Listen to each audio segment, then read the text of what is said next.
So I was driving the Genesis, and it felt like it had a miss, you know, kind of bucking a little bit at speed, you know, when the converter was locked up.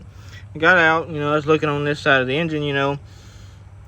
All the wires look fine, you know, they're kind of close, but they're, you know, they're not touching.